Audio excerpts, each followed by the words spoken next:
যেগুলো মূলো হয়েছে নেব নি না।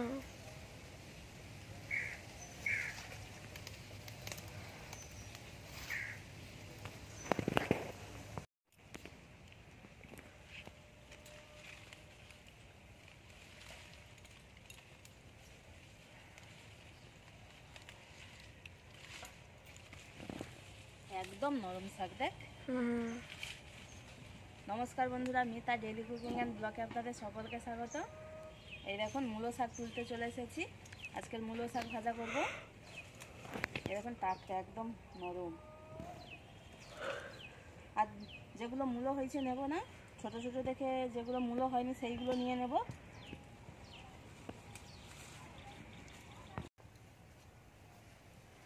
এই দেখুন বন্ধুরা, কত মূলো শাক, বাগানের টাটকা মূলো শাক। এই মূলো শাক দিয়ে আজকে ভাজা হবে, একদম নরম।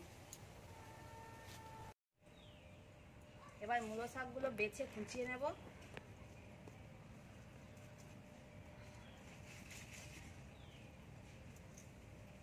একদম ভালো মূলো শাক বেছে নিয়েছি, এবার কুচিয়ে নেব।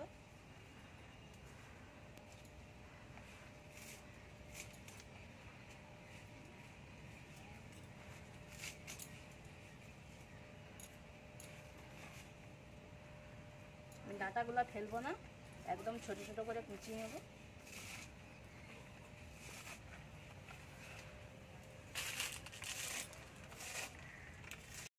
শাকগুলো কাটা হয়ে গেছে, ধুয়ে নিয়ে আসবো।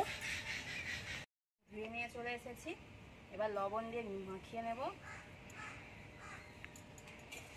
চটকে চটকে মাখিয়ে নেব। কারণ হচ্ছে মূলো শাকের একটা তেতো ভাব আছে, ওইটা মাখিয়ে দিলে মানে গন্ধও কেটে যাবে আর তেতো ভাবটাও কেটে যাবে, আর এক্সট্রা জলও বাড়িয়ে যাবে। এই দেখুন, এই দেখুন কত জল, লবণ না দিতে দিতেই কিরকম জল দেখুন। একদম চটকে চটকে মাখাতে হবে।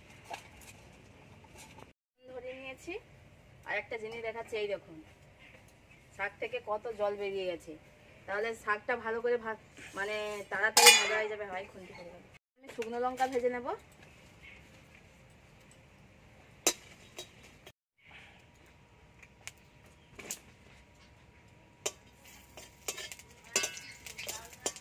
লঙ্কাটা লাল করে ভাজা হয়ে গেছে, তুলে নেব। আর একটু তেল দিয়ে দেবো। কাঁচা লঙ্কা ছেঁড়া।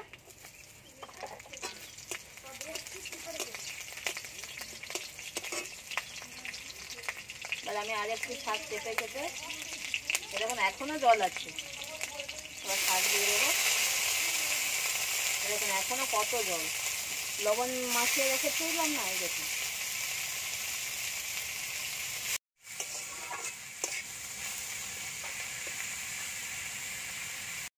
অল্প একটু হলুদ গুঁড়ো,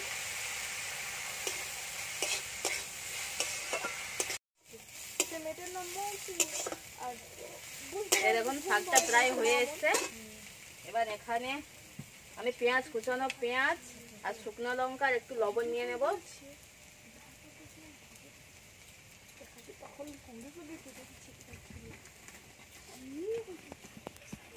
ভালো করে মুলে নেব।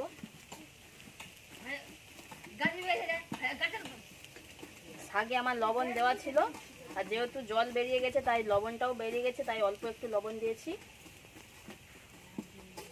এটা আমি দিয়ে দেবো শাকের মধ্যে।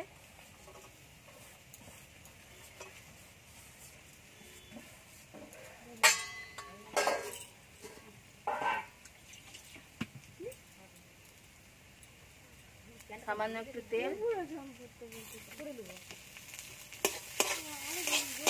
আর একটু ভালো করে ভেজে নেব। এই দেখুন জোরে কতটুকু হয়ে গেছে। শাকটা হয়ে গেছে, কত সুন্দর কালার এসছে দেখুন। এবার নামিয়ে নেব। এই দেখুন কত সুন্দর ঝরঝরে।